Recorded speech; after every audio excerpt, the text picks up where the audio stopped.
Good morning and welcome to the show which is called Sunday Chat. Welcome. Thank you for tuning in to yet another session on the sofa. A little chat with us. Just us, one-to-one with you. Personal, intimate. On a Sunday.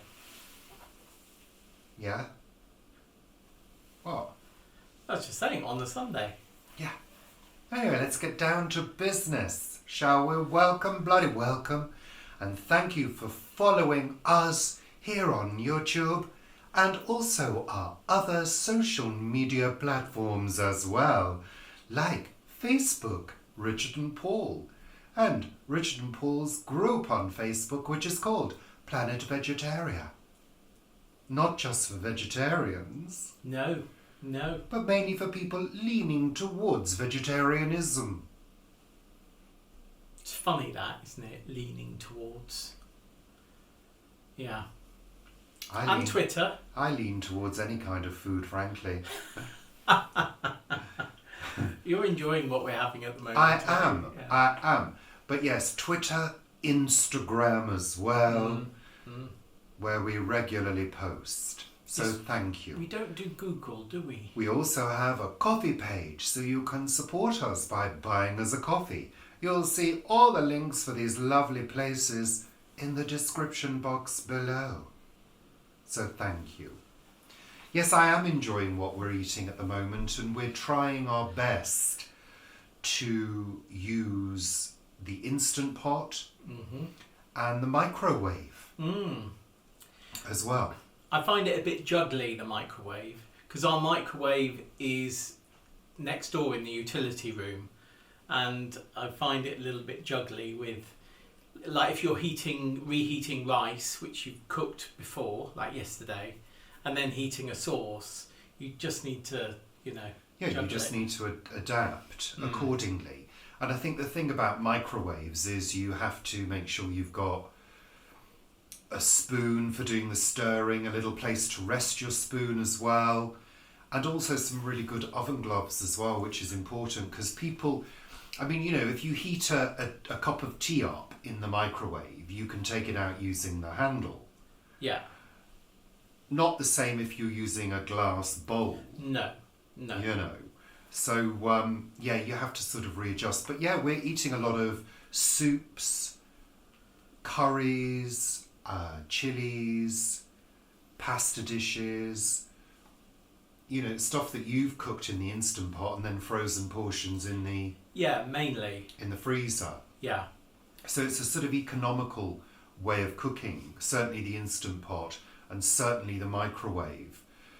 So we're just adjusting how we're using energy around the home. And I'm loving the, those takeaway cartons we bought back from your sister. Yeah. They're perfect for 2 portions of chili or 2 portions of curry. So I'm filling those up and putting them in the freezer. Yeah. So yeah. But we and will... it feels quite, because it feels quite, I don't know, like, there's dinner in the freezer or supper in the freezer, and you go in at like 1 o'clock and take it out and let it defrost. I quite like that. Yeah. Weirdo. Well, it's preparing, isn't it? And that's also a good tip. If you're going to be heating things up, try and take them out of the freezer well in advance. But even if you're going to be heating up rice, take it out of the fridge. If you're keeping it in the fridge, take it out of the fridge a good few hours beforehand so that it can come up to room temperature. Because then when you're reheating it in the microwave or in a frying pan, it doesn't need so much energy because you've already allowed it to heat up to room temperature. One would hope that one is keeping the rice in the fridge. Where else would one keep it? Well, you could keep it in the freezer. You could cook it and keep it in the freezer. Yeah, I know. It's important to keep rice stored correctly. Well, anything stored correctly. Yes, absolutely. You don't want to leave it out on the surface in the sun or anything like that. But I will be exploring various cooking options in a new season of Cheap, Tasty and Filling. keep watching out. It's coming soon. I'm still working on it though. It's taking a while. Because, I mean, frankly, it's having the time. Well, you've had a few really busy weeks, haven't you? So, which we'll come on to in a minute. But yeah, it's having the time to do things. I also wanted to say a big thank you to everyone, mainly on our Facebook group, Planet Vegetaria, for wishing me a happy birthday. Is that my phone? For wishing me a happy birthday, thank you very much. I really appreciate the kind messages that you've sent to me. And I also want to extend a get well soon to my sister as well. Thank you. So, Richard and Paul's weather report. Well, it is gloriously sunny with blue skies at the moment. Yesterday I was at the plot and it just was spectacular. It was that sort of autumn weather of gorgeous sunniness and blue skies and white clouds. But actually it's been a bit of a mix, hasn't it, over the last week? Well, for those of you saying autumn is from the 22nd of September, well, I can tell you right now that autumn has arrived here in London. We had a tiny bit of frost on our flat roof, which is above the kitchen, utility room and the snug. We had a little bit of frost. Yeah. Oh, yeah. We can always tell when we have frost from that roof because where there's nails underneath the felt, they always are a little bit warmer, aren't they? So it looks like dots across the roof. You can tell quite easily. I mean, I'm from the north. I know what frost looks like anyway. Thank you. We very rarely had frosts in Guernsey. I mean, we did have them, but not like we get them over here. And it was cold. It was a cold night. We're still not putting the heating on, so wearing layers, staying wrapped up, and so far it's been okay. I normally would have put the heating on of a cold evening. And whacked it right up. Yeah. To 150%. Yeah, hotter than the surface of the sun. And open the windows to air the house. Of course. Yeah. But we don't have that luxury now, seeing as anyway, gas prices are double what they were this time last year. So we're resisting. We put a few candles on. We will be having the chimneys swept on Tuesday. Can't wait. We're going to be buying smokeless fuel. And we're going to be having some fires when it's cold. So, you know, we do have an open fire, as you've seen from the video I made a few years ago. But instead of using kindling and paper, I'm going to be using the firelighter blocks with smokeless fuel and then putting a very well-dried log on once the fire is hot. So I may do a little video about that at some point. There we are. Lighting a fire using firelighters. We haven't had the chimney swept for a good many years, have we? It's been about 3 years because we haven't been using it. We made an effort not to use it. And also the past few winters have been pretty mild as well. And we've managed with the heating, but it's because of this change in prices that we sort of worked out that it's actually probably cheaper to have a smokeless fuel fire.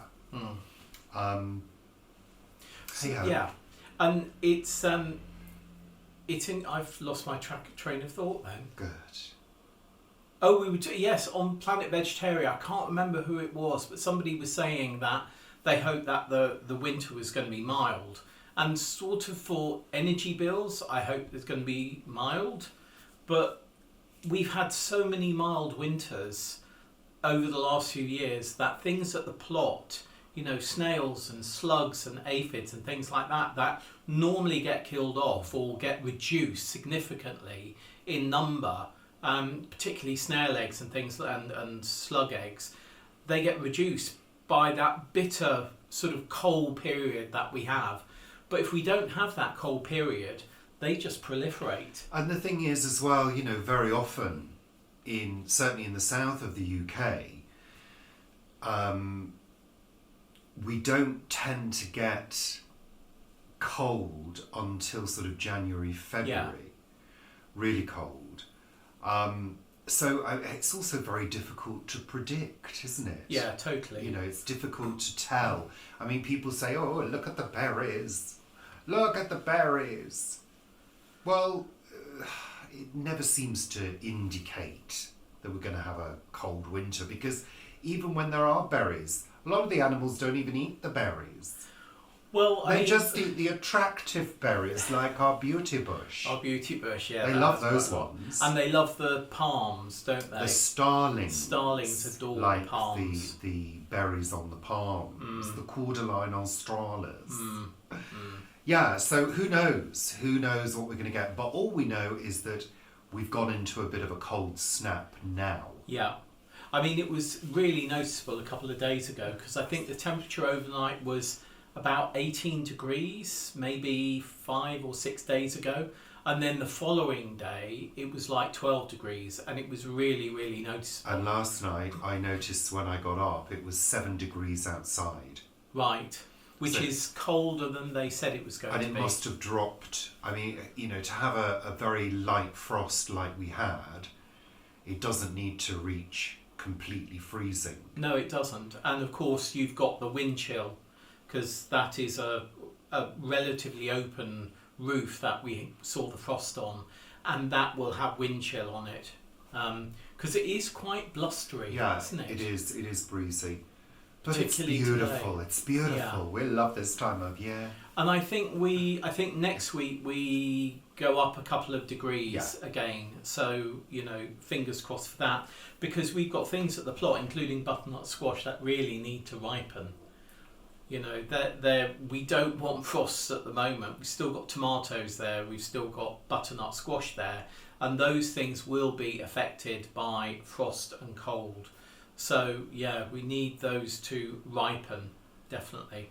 I knew it was going to be a cold week this week. I could feel that in my bones. So I prepared by getting out our winter duvet. Oh, he did. And our bedspreads. He did.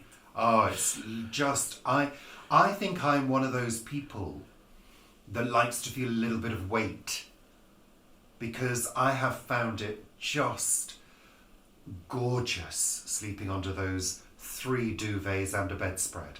I can sit on top of you if you want. No thanks. We've actually got a sort of one of those combo duvets that, you know, it's got a 9-tog and a 4-tog, and they button together. So we've got that one buttoned together in one duvet cover, and then we've also got the summer duvet in another duvet cover. What tog is that? That's a 4-tog. And then we've got on top of that a beautiful bedspread. So we've got 17.5 togs plus maybe a 10-tog. No, it's not 10-tog. It's 2-tog. 2-tog? Yeah. It's only 2-tog, not 10-tog. 2-tog. 2-tog. So we got 19.5 togs. Yeah. There we are. It's gorgeous. Who knew? I love it. Well, you've enjoyed it as well. I have haven't had any enjoyed it. complaining from you. Yeah, I have enjoyed it. This is what we're going to need in a freezing cold Victorian house. Yeah. During a freezing cold winter. I've got a feeling. Where's the feeling? That. It's inside. It's not in your waters. No. What does that mean? Does it mean your waters? Does it mean your wee? Yeah, I would. Does it? In your bladder. Oh, right, okay. Anyway, let's move on. Yeah, what's your feeling? What is your Then feeling? it's going to be a cold winter. Oh, right, okay. I think it's going to be a cold winter too. Yeah. I think it's going to be a cold... Because if you look at the berries... Shut up about the berries. And the squirrels. What about the squirrels? Look at the squirrels. Or the squirrels. Squirrels. As the Americans call them. Squirrels. Squirrels. Isn't I love funny? that. Yeah.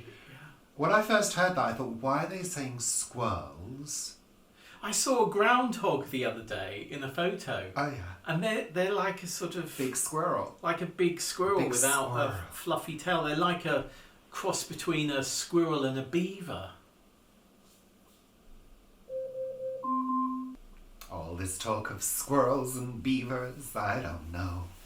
Let's quite move on big. now. They're quite Shush big. now, Paul. Not as big as a human. I've had enough. Thank you. So this week has been an eventful week. There's been a couple of things happening. Mm. We had a lovely young gentleman come over the other day and service our windowsill. We had a rotten windowsill, which I've been meaning to look at for years now, but realised that it was beyond my capabilities. I also don't have the tools. He had a little portable cutting tool, Paul, which I haven't got.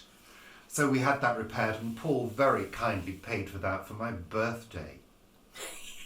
What a romantic gift, a new windowsill. And the carpenter left a gift for you as well, didn't he? He left his pencil. A little pencil. Yeah. He was really good, actually. Really nice guy. Really worked well. Did it in half a day. Well, less than half a day. Which was excellent. You came back for lunch and you went, has he already gone? Is he finished? It's finished. Done. Done and dusted. Checked the other windowsills. They're all fine. I think that one is the one that bears the brunt of the weather. weather. Because I noticed that one in the corner over there is like new. So that's a job off the list, which is just fantastic because I was really worried about it. And he's also an electrician. Yeah. So he's going to be doing a few other things around the house. Yeah, we've got a plug socket that's crackly, which we don't use, obviously. We've got a lamp that needs rewiring, and also a cooker extractor hood, which needs replacing because it's broken, because Paul broke it. How did I break it? You broke it. You turned it on when I told you not to. Really? It said, do not turn on unless the carbon filters have been fitted. You turned it on. Did I? And it broke. Why weren't the carbon filters Because fitted? we were fitting them and you turned it on. Oh, really? Yeah. Well, it worked. You broke it. And then you told me that you'd ordered a new motor from China that never arrived. No, it didn't arrive. No. No. Really? I was never billed for it either. Yeah. Yeah, right. So, jobs on the go. Things getting done. Things that need to be done. This gentleman also does painting and decorating as well. So, we're getting a quote from him for painting the front of the house. Yeah, great. Satisfaction. So there we are. Yeah, lovely. And it really is a relief when you find somebody who Turns up. I mean, it was really great because we'd agreed for this guy to come on the Tuesday, and then he texted me on the Sunday saying, just checking it's okay for Tuesday. If it is, I'll be there early in the morning. And it's sort of like, oh great, this person is actually engaged and wants to come and do the job. Is there any more minutiae you'd like to go into, Paul, about this, seeing as we've already talked about it? Thank you. Let's move on. Come on. So, it's also been busy in the garden as well. I continue to maintain. There's lots to do though at this time of year because it's been windy. Leaves are falling now. I cut the grass, gave it its first cut with the cleaned shears. I cleaned them up, got rid of the rust, most of the rust. That impressed me, you doing Sharpened them up a little bit. How did you sharpen them? With steel wool. I just cleaned them, basically. It seemed to sharpen them, though. Have you oiled them? They're WD-40. Oh, yeah, that's right, WD-40. So cut the grass, and that's, of course, good for the pecs as well. It's true, yeah. Not that I have any pecs, but, How were you doing that bending over? Were you okay bending over? Yeah, it was fine. I think with all the gardening that I've been doing recently, actually it's done me good because it does help with flexibility. You're stretching quite a lot, especially if you can't walk all over the grass. Yeah. You have to find your sort of roots into the garden to get to certain things. So there is lots of bending and stretching and tidying. Did my edges, Vivi. Yeah. They look pretty good. So yeah, there's been quite a bit of that. I did the front garden the other day as well. Yeah, that looks very good. Tidied that up, neatened it up, cleaned the windowsills. So, just getting on with just the stuff of everyday life. Yeah. People seem to think we lead glamorous superstar existences. But we don't.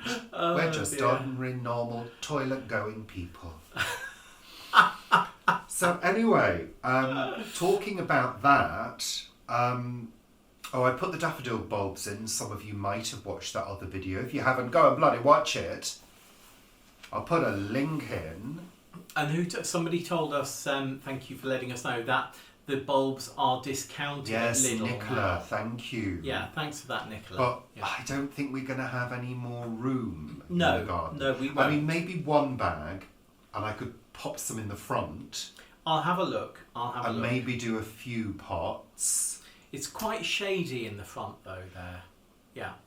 It gets the afternoon sun. It gets some afternoon sun, yeah. As long as it gets some sun, they should be all right in the first year at least. Really. They should be poor. Thank you, Percy Richard. Don't mock me. But the one thing to say about the garden is drought conditions still remain. Yeah.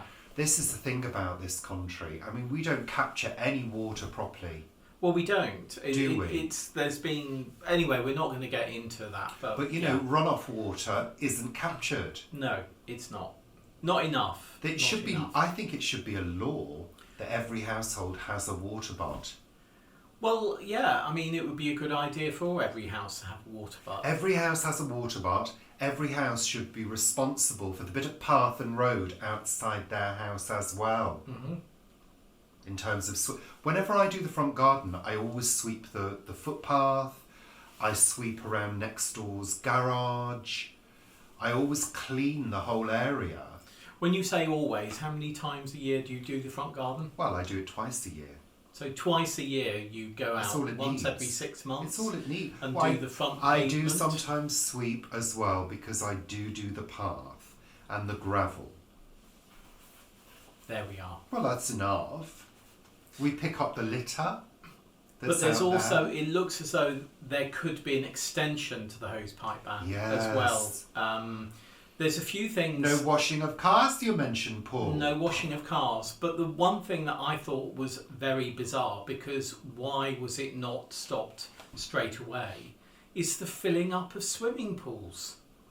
How on earth is the filling up of a swimming pool essential when we're running out of water? Yeah. Ridiculous.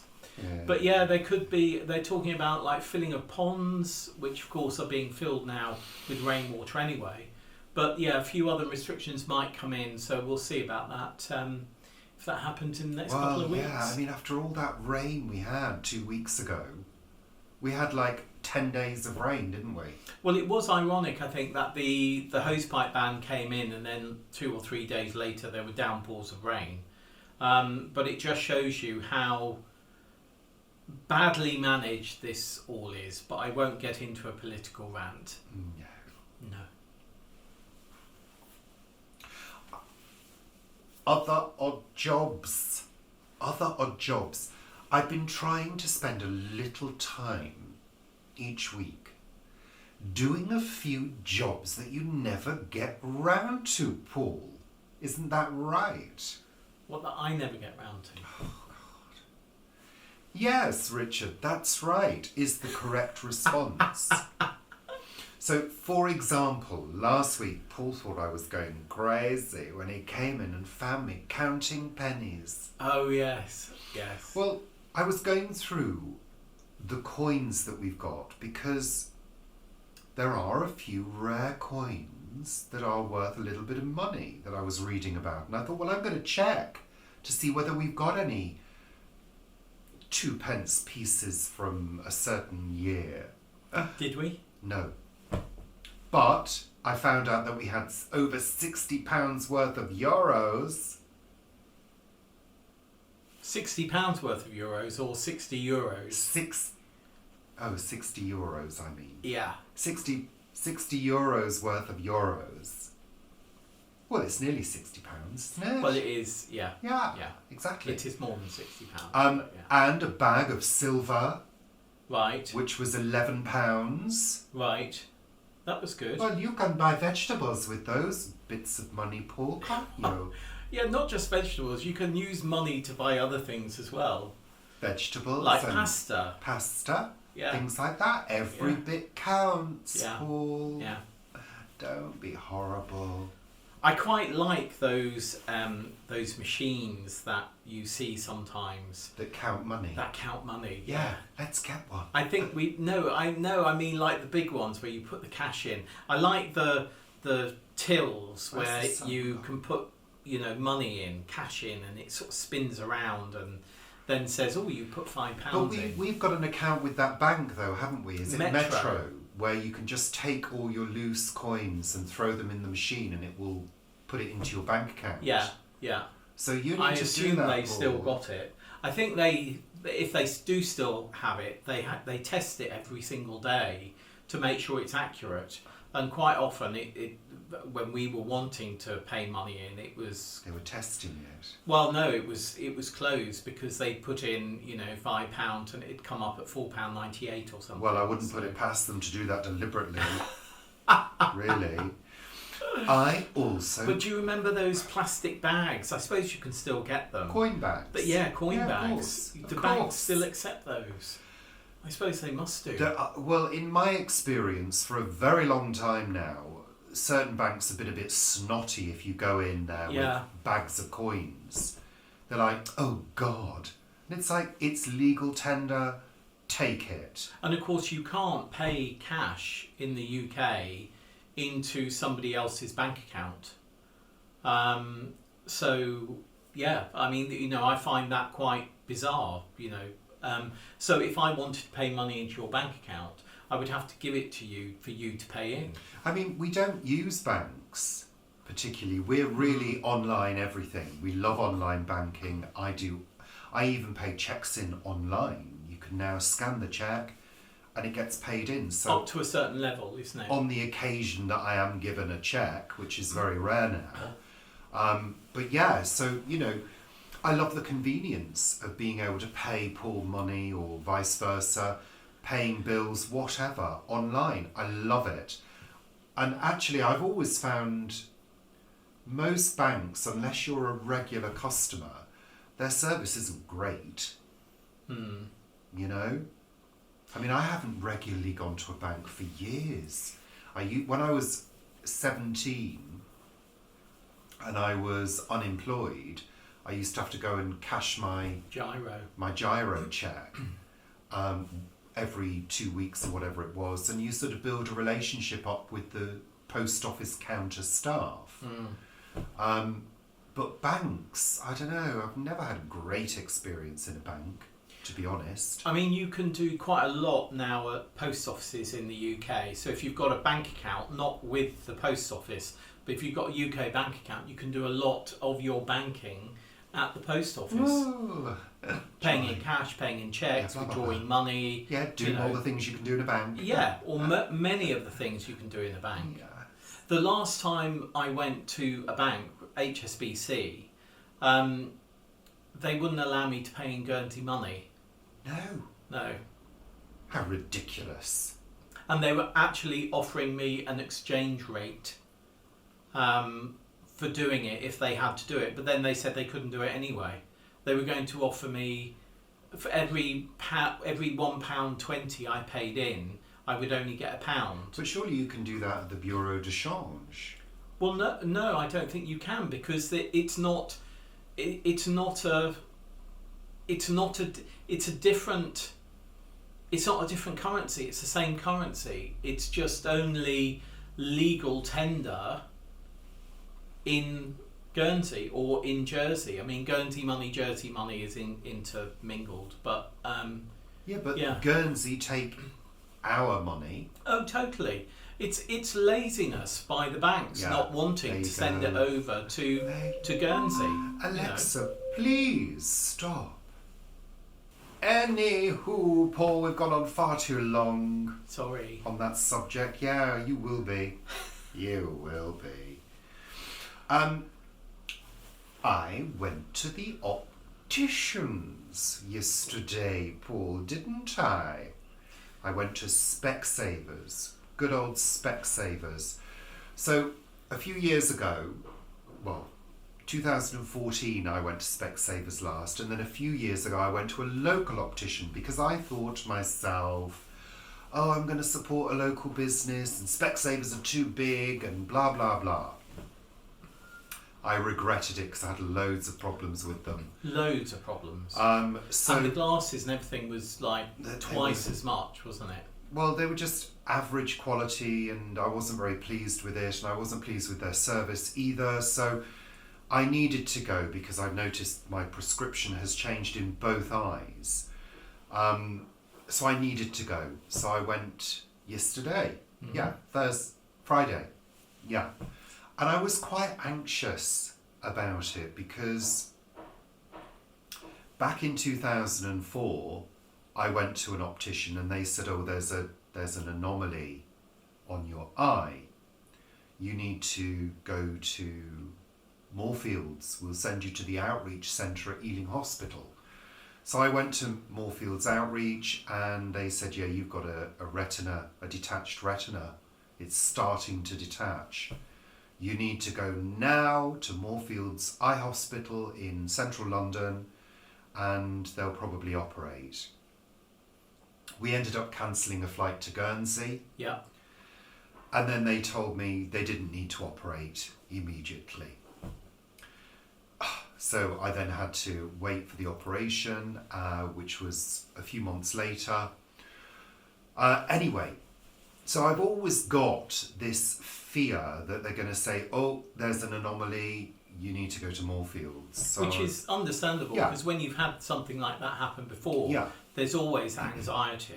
And then in 2018, the scleral buckle, which is what is used to reattach a retina in some cases. Sometimes they use a gas bubble that they inject into the eye. Sorry if you're squeamish. But I had what's called a scleral buckle, which is a piece of plastic which sits behind the eye and it pushes the back of the eye back onto the retina. This is all happening at the back of the eye. I also had what's called cryotherapy to freeze the tissue to stop it from moving any further. So that was 2018. The buckle became compromised and I had to have it removed. I made a video about it. And that was all fine. My experiences at Moorfields are always good. Mm-hmm. So I'm always nervous when I go to the opticians, and of course nowadays Specsavers do full scans of the eye. They take photographs of the back of the eye, the retina, and they're very thorough. So I went, and I'm pleased to report that my eye health is good. The retina is stable. My right eye has got a little bit worse, but my left eye has got a little bit better. Is that a compensation thing, do you think? Doesn't usually happen. I don't think so. I think, I don't know what, it just happens apparently. It's not a miracle or anything like that. So I've got a new prescription. I've parted with quite a lot of cash. Thanks, Dad. I've still got a little bit of money that my dad left me. So in fact, that's a year today that Dad died. Oh, it is, yeah. Yeah. So I've got some new glasses on the way, but the one thing that the optician has told me about is that I do have the early stages of cataracts. She reckons that in 10 to 15 years I'll probably need an operation to sort that out, which is fine, it's no big deal. I've had worse, frankly. Mum's had cataracts, hasn't she? She had both eyes done. It's very common. It's a pretty straightforward procedure. So I'm not afraid of things like that. But I'm always nervous that they're going to tell me something, really bad. But it's all good. So I'm That's feeling good. really, really pleased about that. And I was quite anxious before going, wasn't I? You were, yeah. I was kind of getting a little bit worked up. But I'm very pleased with the glasses I've chosen. I did treat myself to a designer pair of frames and then lots of cheap frames. Because I have to have, believe it or not, 3 different types of glasses. I didn't want to try varifocals because I'm not sure I want to spend 4 weeks getting used to them. So I have to have distance glasses and sunglasses in the same prescription, intermediate glasses for computer work, and then reading glasses. So yeah, but that's all good. It's an achievement. Good. Yeah. Lovely. I haven't had my eyes tested for a while, and I keep on getting. To go back. I keep on getting things from them saying, you. Just go. Yeah. Just go, because it's more to do with eye health, isn't it? Yeah, absolutely. Yeah. And that's the thing. So I just want to say thank you to Specsavers. Yeah. Because actually the West Ealing store, the staff are fantastic. We had a really good giggle together, which is kind of how I like to interact with people in shops anyway. Because, they're putting out to give you a service, and I think it's good to put back in and interact with them and give their day a lift and have a bit of a giggle. So we did, and they're really fantastic. So if you live in the Ealing area, I really recommend Specsavers West Ealing. So, yeah. And where was Specsavers launched? Guernsey. Guernsey. It's a Guernsey company. Yeah. I think in the late 60s, Mary and her husband launched it. So, yeah. I think it's still a family-owned company Paul, now. thank you, Paul, for that nugget of information. So, finally, for this week... Oh, no, you wanted to talk a little bit about your writing board, didn't you? Well, yeah, you were talking about anxiety then. And last week I said that I was quite anxious when I went to this writing course. And I wrote 2 pieces, one on vulnerability and one on a superpower of mine, which was the task that we were set in the class, and I finished them off on Monday. I didn't think about them at all until Monday, and spent 5 minutes typing them up and 22 minutes just shaping them, and sent them off because they said that they would like them. If we would like to submit them, they would like them. And it's going to be in a pamphlet about the course, so that they can so that they can sell the course, even though it's a freebie. But I really enjoyed it, and the guy who gave the course, he was the presenter of the course. He's a writer, does an awful lot of life writing for, I think, Forbes Africa and various other magazines. And apparently he's doing a LinkedIn post about it and has asked to use some of my work in it, which is nice. So of course I said yes. And there's also possibly a course that might come out of this that I might be doing. So more of that if I actually do it. But it was, it's interesting, because I said last week when I came away from it, I didn't think I'd sort of taken a lot from it, and there were a few distractions which have been quite annoying. And now, a week and a half on, actually there's quite a lot that I have achieved and I have taken away from it. So it's called reflection. It is. One should always spend a little bit of time reflecting on one's experience.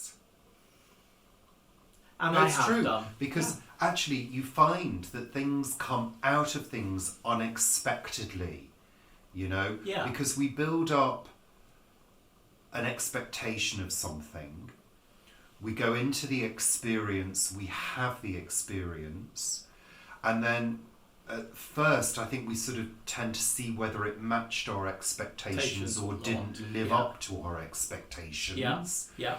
And in which case we might feel a little flat. incorrectly judge the experience immediately with our knee-jerk reactions.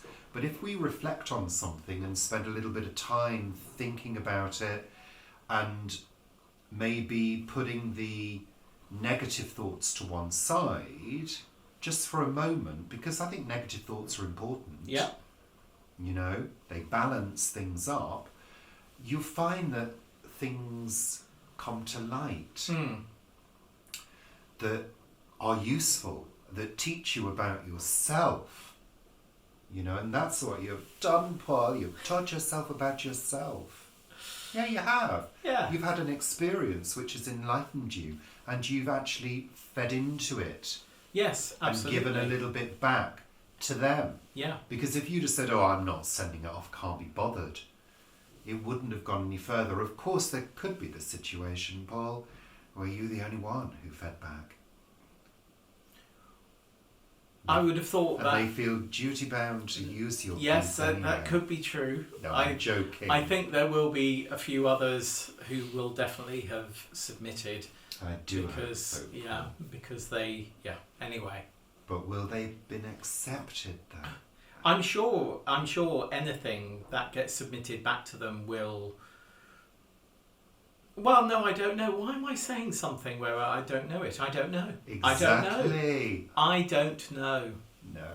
Lovely. Thank you, Paul. It's time to say goodbye. Bye.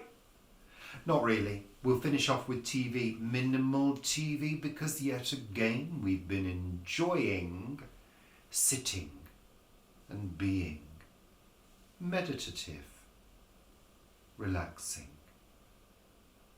Come with us on our journey as we relax. Yeah, but you've been doing that in That's what I mean. some of the TV we've been watching. I just find at this time of year, as soon as I relax, my feet go up, I fall asleep. Well, you know what And I not love to do it. then. Put your feet up. Yeah. Well, sometimes you just got to go with how you feel. So we have been continuing to watch the Jesse Stone series, and we finished the last one. There was one that we didn't see, which didn't get recorded when we recorded it.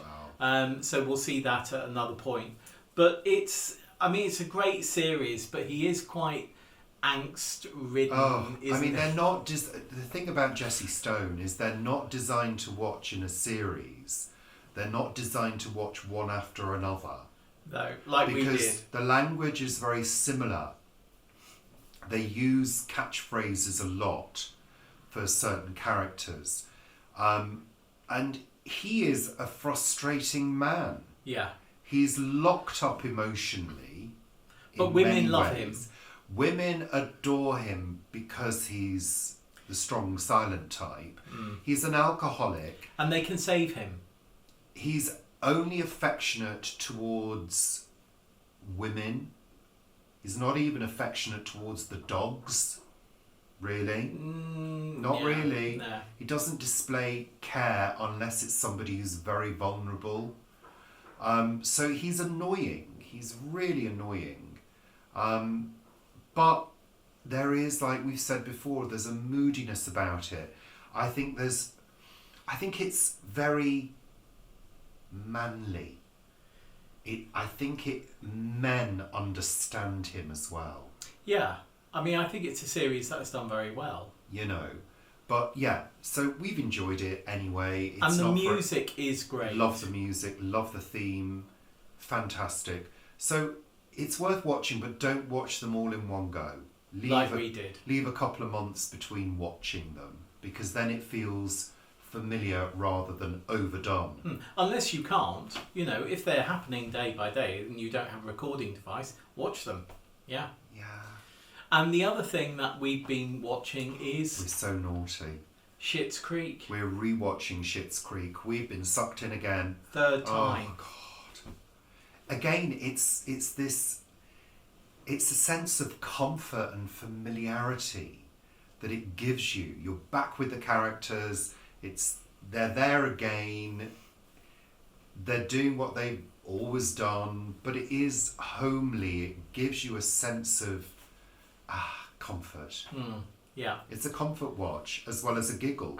And in the UK, it's still on Netflix. Yeah, so, still hanging in there. That's fine.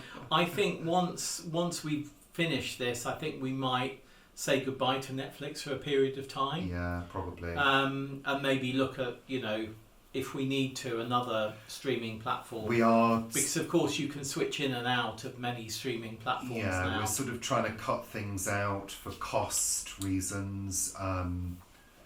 I've given up Amazon Music, which I was paying a subscription for. That's one that's gone. You've given up Prime. I've given up Prime, but I'm on your Prime, so that's fine. That's We've kept fine. one account on Prime. Yeah, Anywho, that's it now, Paul. We're saying goodbye. Say goodbye. Say goodbye. Thank you for tuning in yet again to another chatty session on the sofa. Scintillating Chatty session on the sofa. That's a lovely word, isn't it? Scintillating. Oh, and I went to a committee meeting for the allotment, and on Monday evening when I came back, you were listening to Fenella Fielding. I was. You fell asleep during that I as well. was gifted a audible listening thing for Fenella Fielding's autobiography. And I've been listening to it in chunks when I've had the time to do it. It's very rare that I'm on my own and continue to listen. So I listened to another section, but I was falling asleep, so I'll have to rewind a bit, but loving it. Yeah, I think I'm almost finished. Well, I was listening to some of it. Well, obviously I came in, I was listening to it, and I found it quite fascinating. Yeah. So that's it. We're saying goodbye. Thank you for watching. Thank you for all your support. Take care. Bye for now. Bye. Bye.